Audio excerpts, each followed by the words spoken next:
I'd like to share with you this evening two life lessons.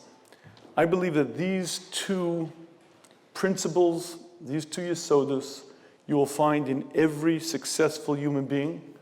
And I guarantee, if you find a human being with all the talents in the world, all the abilities, but they don't have these two principles firmly in place, I guarantee they will not become a fraction of what they could have been. And let's begin with Chazal. Gemara tells us that when each person has done his job on this planet, he stands in front of HaKadosh Baruch Hu, and there are a series of questions that the person is asked. The very first question they're asked is, why weren't you involved in Torah study? Why didn't you become a giant? Why didn't you become the person you could have been? Why didn't you reach your potential? And each person is asked that question, and each person has his litany of excuses, reasons, rationales. I could have, would have, should have, but didn't.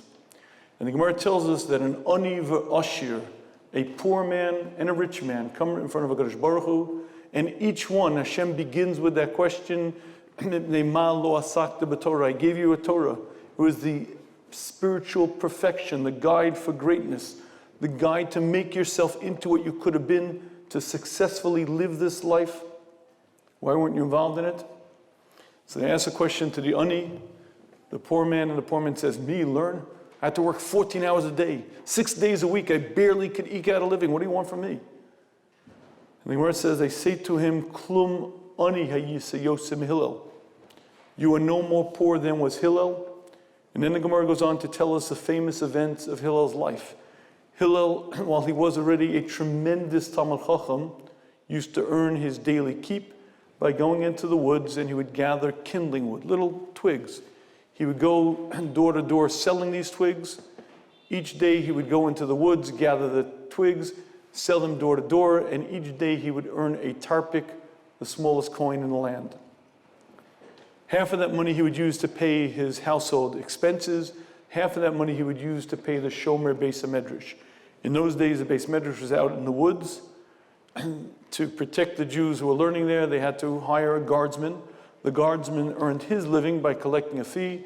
Every day Hillel would sell the wood, half of the money feed his household, half of the money pay the guardsman. One day it was Tevis, in winter it was Erev Shabbos, and apparently Hillel didn't have the time to go collect the wood, and he goes to the guardsman, sir, every day I'm here, every day I gladly pay you. I didn't have time today to earn the money I normally do. Please, can I come in? The man says, no. Please, no, please, no.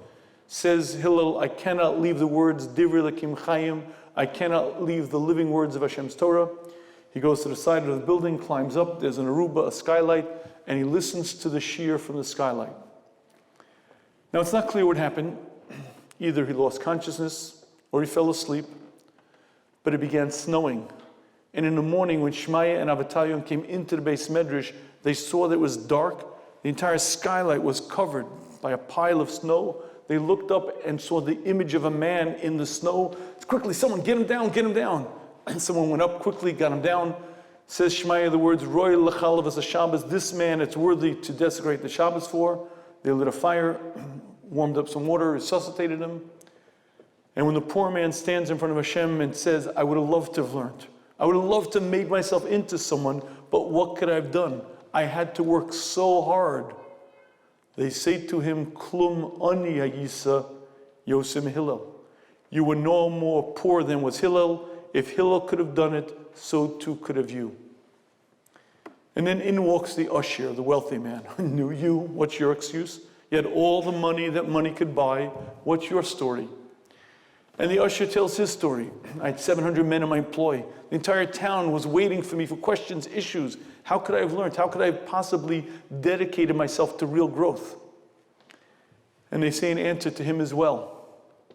The answer they say to the rich man is, Klum oshir hayisa yosim Rabbi Elazar bar Charsam. You were no more wealthy than was Rabbi Elazar bar Charsam. And then the Gemara goes on to tell us the events of Rabbi Elazar bar Charsam's life.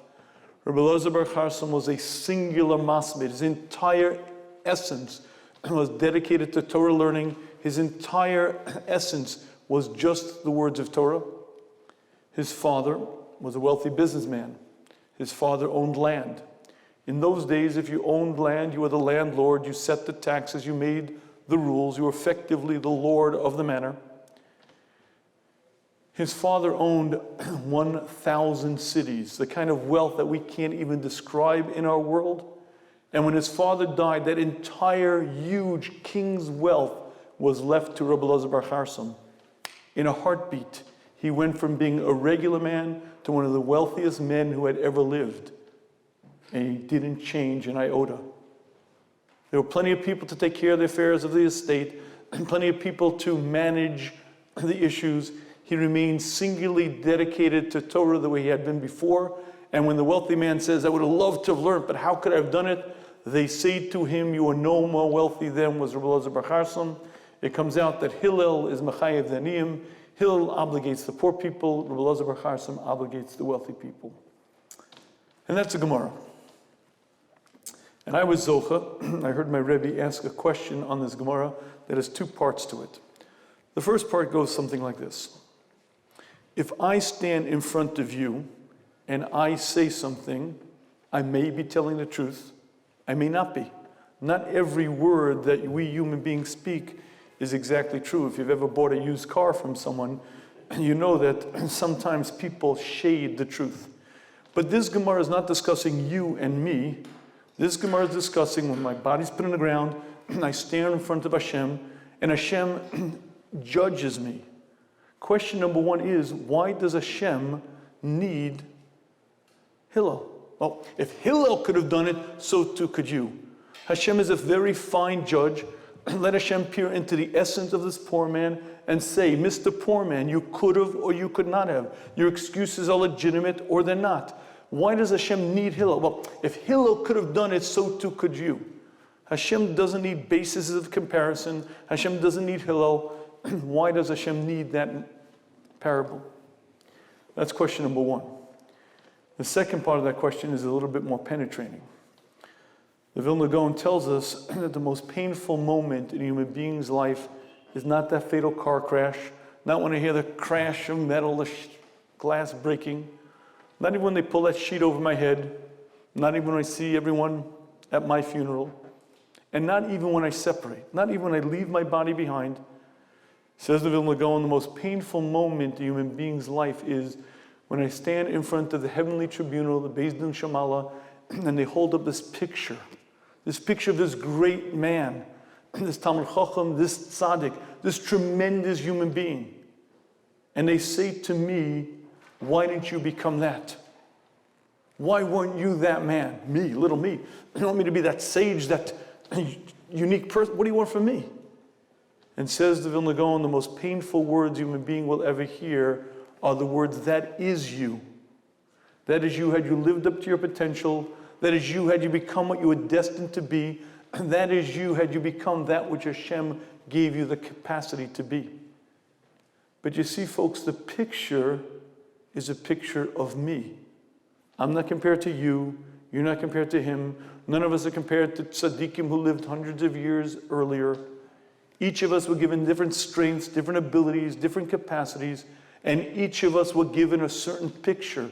This is what you could have been. And the only scale of measure is how much of I did I become.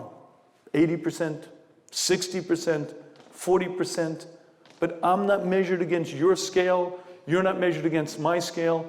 I'm measured against the most demanding, exacting scale, the scale of me. Based on your talents, abilities, based on the family you were born into, based on the generation that you were brought up in, this is what you could have been. How much of you did you become? So if question number one is we don't need Hillel, question number two is Hillel's the wrong scale of measure. Who cares? One time in history there was a giant called Hillel. What relevance does it have to the poor man? The poor man has a different set of talents and abilities, different circumstances. Why is the poor man being compared to Hillel? If question number one is we don't need Hillel, question number two is Hillel's the wrong scale of measure. And I'd like to see if we can answer these questions and understand what I call the first principle of success in life. And to do that, I'll share with you something interesting. If you go to Asia today, you'll still find that much of the heavy lifting on that continent is done by the elephant. Mighty behemoth, all day long the trainer will pull the rope, and all day long the elephant will schlep heavy loads through the jungle on its back, lifting heavy loads in its trunk. All day long the elephant schleps. At night, the trainer ties the elephant to a peg in the ground, and the elephant remains exactly there the whole night. Now, if you were looking at this scene, you might ask a question. The elephant is huge. The peg is not that deep. The rope is not that strong. The question you might ask is, why doesn't the elephant just escape? Why doesn't it just break out, forage, eat, go in the jungle, do what it wants? And the answer is that the elephant can escape. Why? Because when the elephant's born, it weighs about 250 pounds, and a trainer ties it to a peg in the ground. And the baby elephant tries to escape. It tries for a day, it tries for a week, it tries for a month, and it can't do it. And then the elephant learns the lesson. The peg is too deep, the rope is too strong. And that lesson remains fixed in its mind.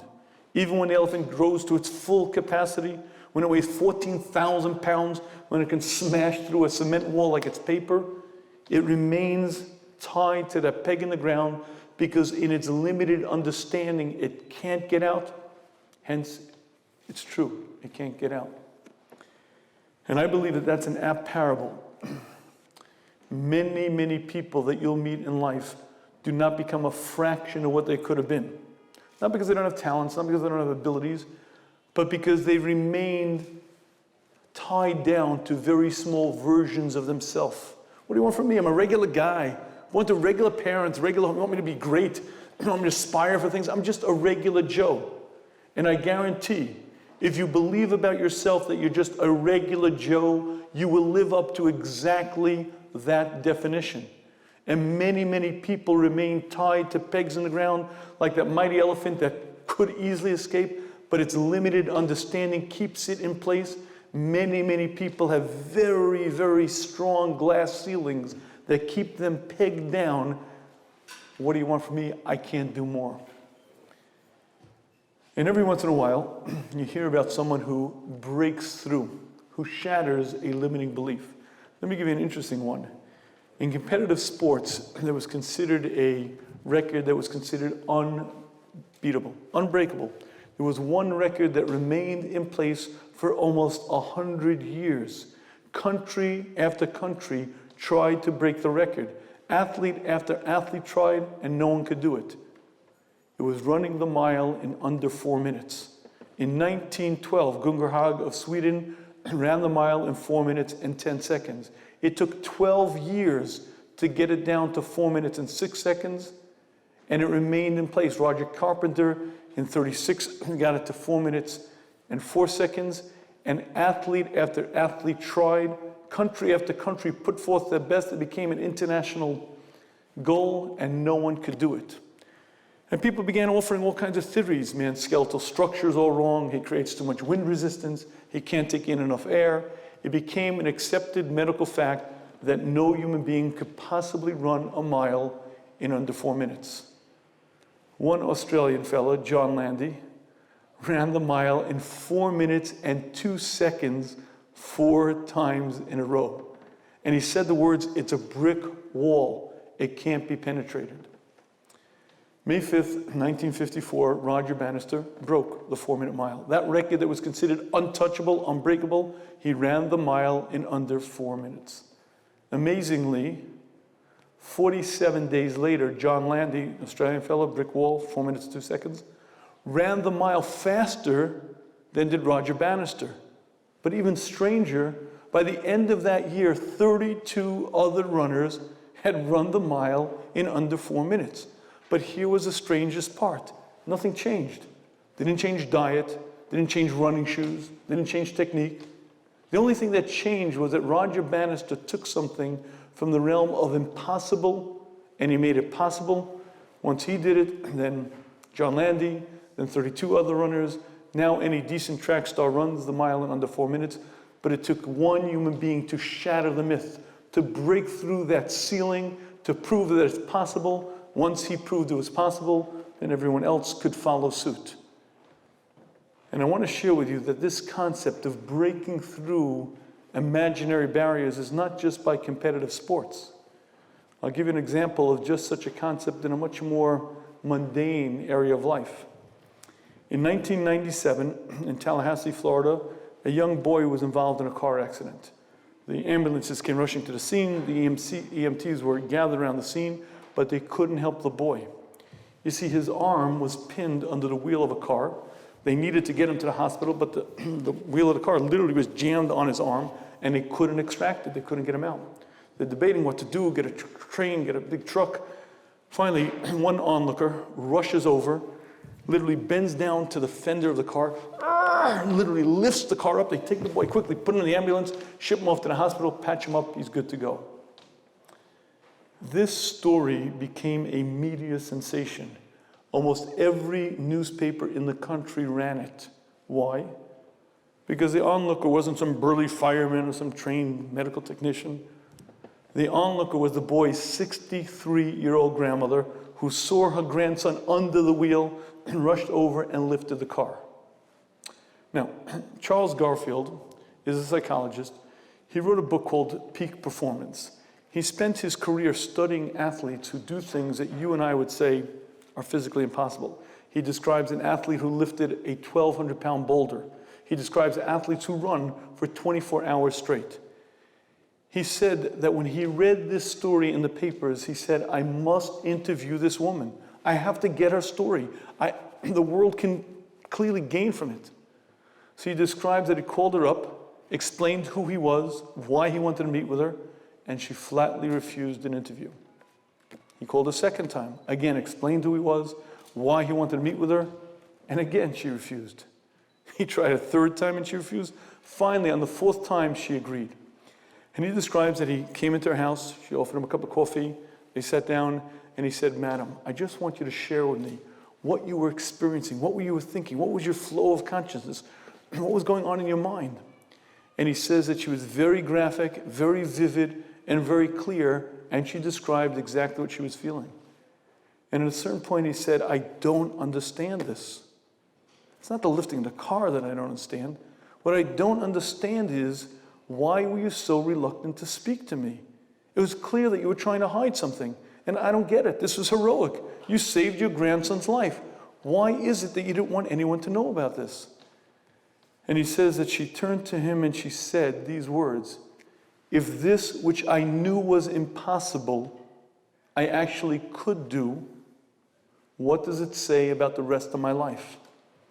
He's a psychologist, a bit of a personal coach. He coaxed out of her, what do you mean? She explained she always dreamt about teaching, but she never got past a high school education. So with Dr. Charles Garfield's coaching, at the age of 63, Mrs. Laura Schultz began her college education and ended up teaching college-level science. But here's the punchline. You and I both know that in the real world, grandmas don't lift cars. In the real world, the boys stay stuck there until they get a crane, until they get something to lift the car. And in the real world, women of 63 years of age cannot do that. Until a grandmother sees that it's her grandson. Until she sees that if she doesn't do it, it won't happen. And she rushes over to do that which she never thought she could do. Marshals energy she never dreamt she has. Tapped into strength she couldn't imagine having. And does that which she always knew was impossible. And she shatters that limiting belief. I was zocher to hear Rabbi Foyer, Rabbi Foyer say hesped, say eulogy about his father-in-law. His father-in-law was Rav Mordechai Gifter. And he explained that Rav Mordechai Gifter was one of the first Gedolim born in America, born into the melting pot of assimilation, and he made himself into Rav Mordechai Gifter despite the environment. And Rav Foyer explained that if you went into his dorm room when he was a teenager, you would have seen that he was destined to greatness. What was it? If you walked into young Mordechai Gifter's dorm room, you would have noticed a mirror on the wall. No, that wasn't so unusual. Other fellows had mirrors. It was the pictures around the mirror Around the mirror were the pictures of all the people he aspired to be like, Baruch Bear of Shimon Shkop, but that wasn't the unusual part. It was the words on top of the mirror. On top of the mirror were written the words, "Why not you?" And apparently every day, young Mordechai Gifter would go over to that mirror, peer at the two eyes looking back at him, read the words, "Why not you?" stare at the people he wanted to be like, and there was no reason why not you, because he became, Rav Mordechai Gifter tells Rosh Hashiva, but that ability to stare at those eyes in front of me, have icons, have heroes that I look up to, and say to myself, "Why not me?" is what I call one of the first principles of success in life. And I believe that's exactly the answer to this Gemara. You know what it means that Hillel obligates a poor person? The poor person is not compared to Hillel. The poor person isn't asked, "Why did you become Hillel?" The poor person is asked, "Why did you use Hillel as a hero?" There was a man who shattered the myth, the Roger Bannister of your generation, a man who was more poor than you, and look what he made himself into. He accomplished his goals. He reached his potential. Why don't you put him up on your pedestal, put him up as that mirror on the wall, and use him as your hero? The poor man is not compared to Hillel. The rich man is not compared to Rabbi Elazar Bar Charsam. They're asked one question. Why don't you use heroes? Why don't you put people up to use as your models? Why don't you motivate yourself? And I believe that this is the first principle of success in life. If you would like to succeed in any endeavor in life, and I mean anything, certainly if it's learning, but if it's business, you want to write a book, you want to become an academic, you want to succeed in any endeavor in life, the first rule you have to know is you have to hold yourself to high standards. You have to have heroes. You have to have people that you look up to and you say, "Wait a minute, he walked the same planet that I did, breathed the same air, and look what he became of himself. I'm demanding of myself to reach my potential." And I believe that's the first principle of success in life. You have to have heroes, goals, reaching for the heights. And there's a second principle of success. And I believe that if you have the first one really deeply entrenched within you, and you don't have the second one equally entrenched within you, I guarantee you will fail. What's the second principle of success in life? To share that with you, I have to share with you a little story. When I was a young man, I was about maybe 23, 24 years of age, I was invited to join a very exclusive Mussar Chabura in yeshiva. What's a Mussar Chabura? Mussar Chabura is a small group of fellows, usually about the same age, and each week one of the fellows would present a chiddush, usually a Gemara, or maybe something from Chumash, a novel concept in Mussar, maybe Midos, and then as a group we discussed how we could apply it. In any case, Chavetz Chaim Yeshiva, it was a very serious Mussar Yeshiva. I was invited to this group. First week, someone brought in a Gemara, beautiful novel point, and as a group we discussed how we could apply it to our own lives. Second week, someone brought in a Das Akanim Balitosus. Third week, someone brought in a Rashi. Then it was my turn to present. So I walked into the room, but I wasn't carrying a Gemara, wasn't carrying a Chumash, wasn't carrying a Mussar Sefer. I walked in carrying a picture sports book. Now, these are pretty serious guys, and I got some pretty serious looks as in what's with the picture sports book. So I took the book and I opened it up to the center section, and there you saw Muhammad Ali holding up the heavyweight championship belt. Those serious looks turned pretty dirty, as in, "Shafier, what do you want?" I said, tell me what you see. "All right, we get it. Frazier had been the world champion. Ali just won the fight. What do you want?" I said, "Exactly." When you look at that picture, what do you see? You see victory. You see glory. You see him holding up the heavyweight championship belt. But what you don't see is that Muhammad Ali was driven from the fight straight to the hospital. You read about the victory, you read about the glory, but you don't read about the fact that the world champion got so beat up in that fight that for 21 days he couldn't get out of his hospital bed. And that's not the part you read about in the sports section. You read about how great he was, how wonderful he was, but you don't read about the pain he had to go through, the travails, and the amount of times he had to get knocked down. Now, folks, not everything I've done in my life is intelligent, and there are some things that are even less intelligent than others. When I was 18, I did something not so intelligent. I spent about 6 months of my life in a boxing gym. I was very interested in it, And I spent many, many hours in a boxing gym, and I knew it was the right kind of gym because I saw the words over the mirror, "Don't punch the mirror." But it was not the words, it was the spelling, as in M-I-R-O-W. "Hey, Tony, I told you, don't punch the mirror," all right? I knew I was in the right place. So I learned a few lessons that were very important. Number one, anyone here box? Ladies, anyone? No? Okay. If you've ever seen a boxer, semi-pro or pro, up front and personal, you'll notice that there's one tzad hashova. There's one common denominator that every professional fighter has in common. And anyone know what that is? Okay, if you don't know what it is, I'll explain to you. Every single fighter is ugly. I'll explain to you why. I don't care how you started. When you get punched and smashed, eventually the face was just not designed to be a punching bag. And I don't care how pretty you were when you started, eventually the nose swells, the ear, you just don't look the same. There was one fighter in boxing who was known as Pretty Boy Ali. Float like a butterfly, sting like a bee. You could watch him slip the punches. You could watch him duck. He was the cleanest fighter in boxing. And I once heard Muhammad Ali give the following estimate. He said that in his professional fighting career, he got hit in the head at least 1 million times. At least 1 million times, some 220-pound Chayara smashed him full force in the jaw. That was Pretty Boy Ali, the cleanest fighter in boxing. And what I wanted to share with my friends that day is what I call the second principle for success in life. And that principle is, I don't care how much talent you have, I don't care how much ability you have, if you're not able to take a punch, you're going to get knocked down, not get back up, and you'll never win. You see, I don't care how good you are at whatever game you're playing, you're going to get knocked down, and the ability to get back into that fight time after time after time is what separates those who succeed from those who don't.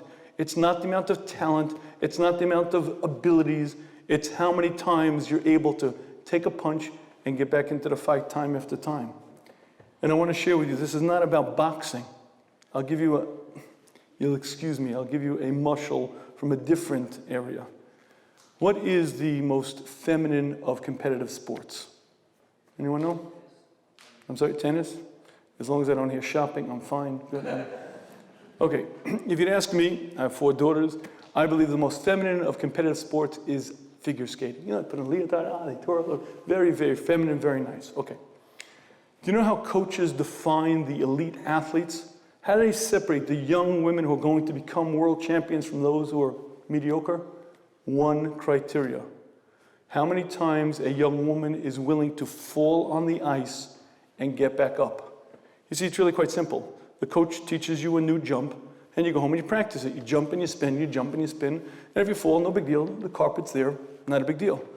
But once you get it down pat, you get on the ice. Now, the first few times, it's also not so bad, because the coach puts a harness on you. You jump and you spin, and if you miss, hey, the harness catches you. You jump and you spin, you jump and you spin, and eventually the coach takes the harness off and says, go out there. And it's a young woman who are willing to push themselves a little bit further and a little bit more, knowing full well that likely they'll fall, knowing full well that they're going to hit the ice, but are willing to take that risk to push themselves. Those are the only ones who really make it. And that's the criteria for greatness. How many times they're willing to fall on the ice and get back up. The young woman who won the gold medal in 2006 Olympics, a young Japanese girl, she was 16. Her coach estimates she began skating at 5 years of age. From the time she was 5 until she was 16, her coach estimates that she fell on the ice at least 20,000 times. 10 times a skating session, twice a day, 6 days a week, week after week, month after month. And you know why most people don't make it? Because most people fall time after time after time. And finally, there's a voice in their ear that says, stop it. You fell yesterday and the day before and the day before that. You're not cut out for this stuff. Just quit. They hang up their skates and they're done. And that which separates those who become really great from the rest is this one single criteria. How many times they're able to take a punch and get back in the fight. How many times they're able to hit the ice, brush themselves off, and get back and skate again. Because I don't care how much talent you have. I don't care how much ability you have, you're going to make some, lose some. That's just part of life. And I believe that this is the second principle of success in life. You have to have lofty, high goals. You have to have heroes that you aspire to be like. And you got to know that sometimes, in fact, very often, in fact, most days, you're going to hit the ice, and your ability to get back in that game time after time is what's going to make you or not. And my friends, this is not about competitive sports. This is true about any endeavor in life. Find me a great person in any field, academia, business, arts, certainly in Torah. Find me a human being who accomplished something great, and I guarantee they fell down many times. How do I know that? I'll share with you a quote. First, I'll tell you the quote, then I'll ask you who said it. Here's the quote.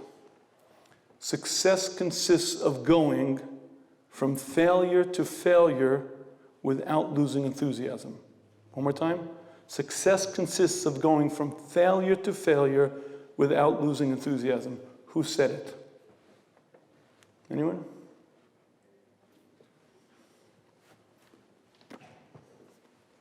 No one? Okay.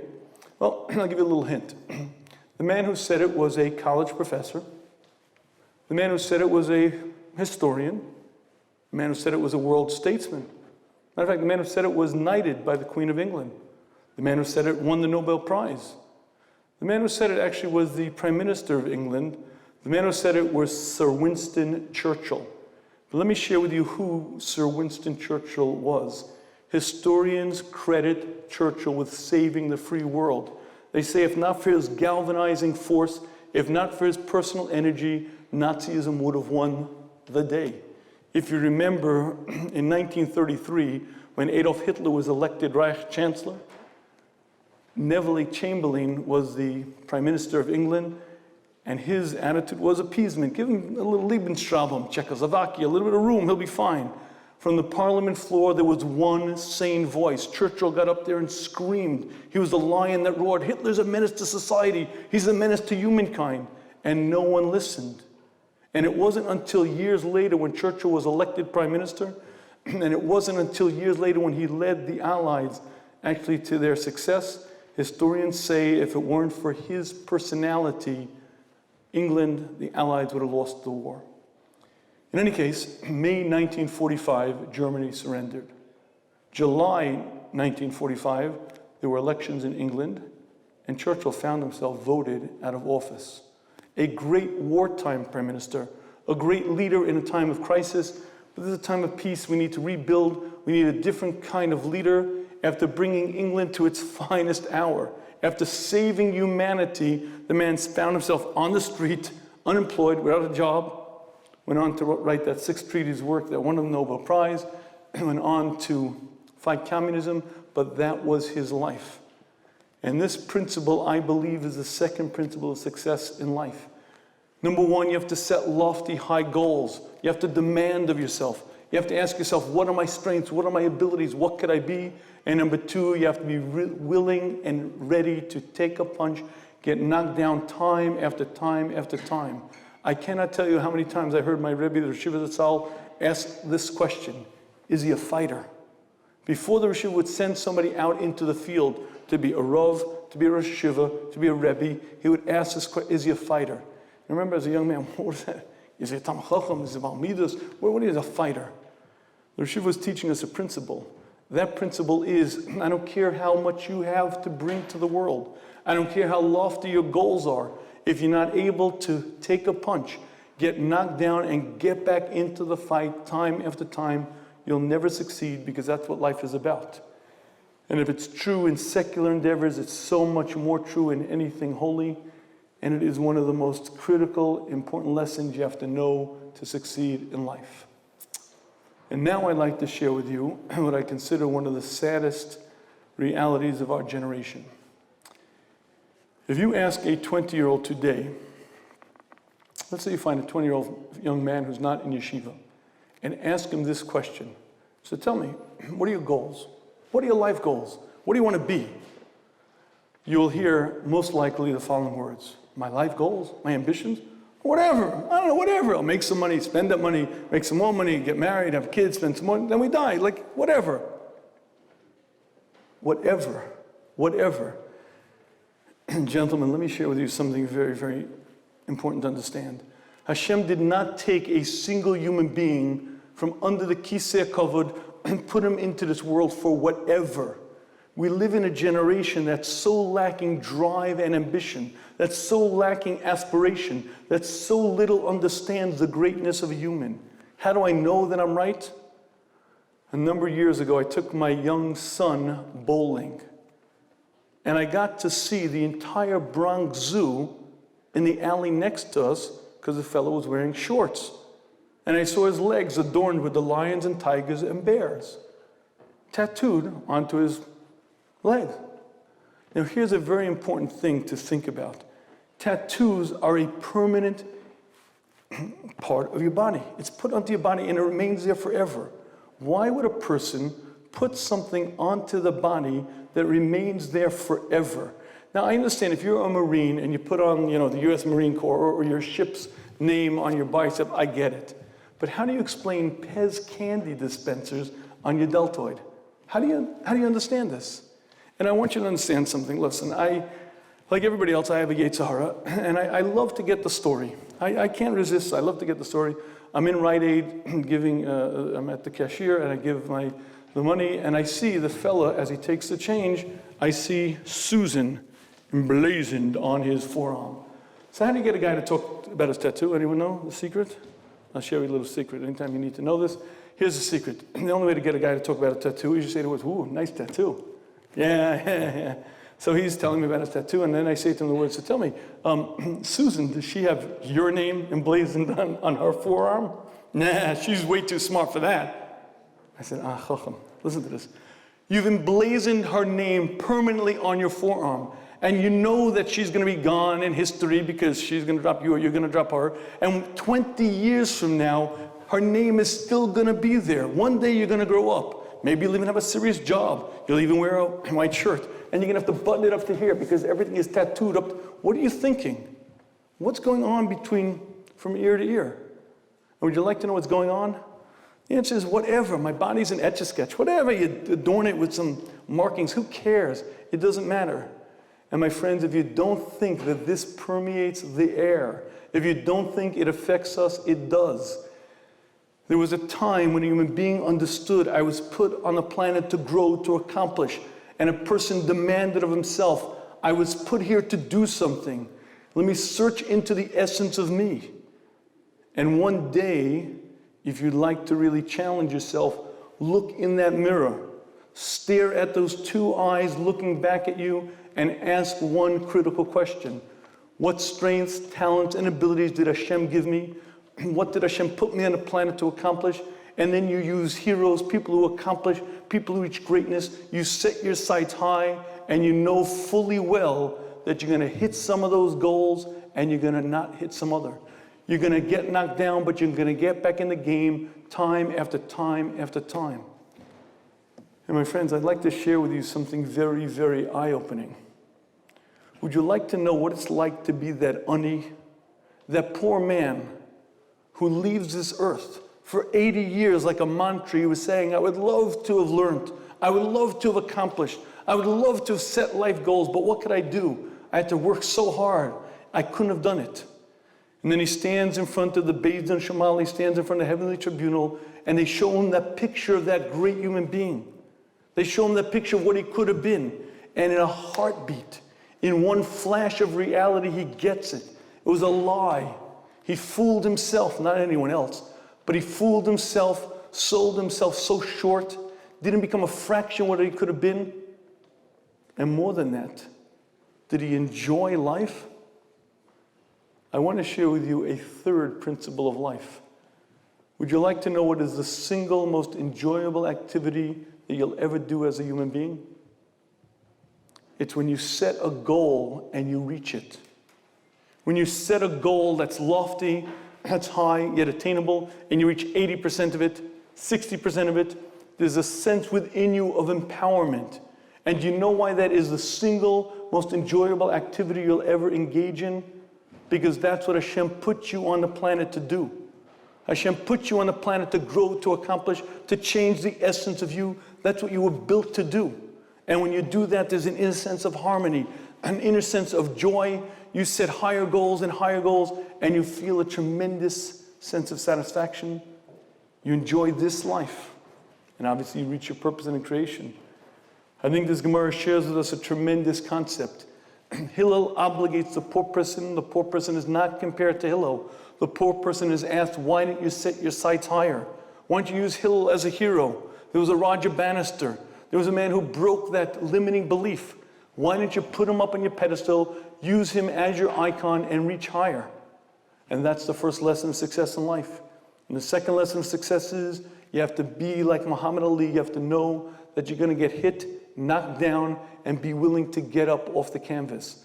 By the way, Ali used to say, and I used to share this with my friends, he used to say, when you see a professional fighter knocked down, you see a fighter get knocked down and the referee counts to 10, he says, no one understands he was not knocked unconscious. Ali used to say it's almost impossible to knock out a professional fighter. He's in such top condition, such good training, it's almost impossible to knock him unconscious. If you see a fellow who doesn't get up for the count of 10, he lost the guts, he lost the heart, he lost the courage to get back into the fight. And this understanding that you have to set lofty goals, and then you have to be willing to pay the price. The price is getting hit in the head 1,000,000 times. The price is falling on the ice 20,000 times, but knowing that that's part of success. And I want to close with one last observation. What happens to the elephant when it discovers the secret? What happens to the elephant when it discovers that the peg isn't deep enough, the rope is just not strong enough? Well, if you want to know what happens, it was 1944, Hartford, Connecticut. Barnum and Bailey parked the trucks outside the town over there. That's how they would take the circus in those days from town to town. And they would pull out this huge tent. They'd erect this tent, and under the tent would be the 3 rings of the circus, and that's how they traveled from town to town. In any case, they pulled out the tent, set it up, and now in those days, the tent was treated with paraffin. Paraffin is water repellent, but as you know, paraffin is highly flammable. In any case, the circus is all set up, the show is going on, and 2 of the 3 rings are occupied, and somehow the tent itself caught fire. Flames, smoke, pandemonium, people running and screaming. When it was all done, 121 people died, and the circus crew began putting back together what was left of the circus.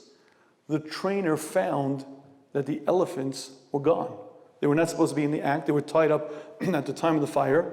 And apparently the smoke, the screaming, the yelling, the elephants forgot the lesson, and they broke out, and they were just not to be found.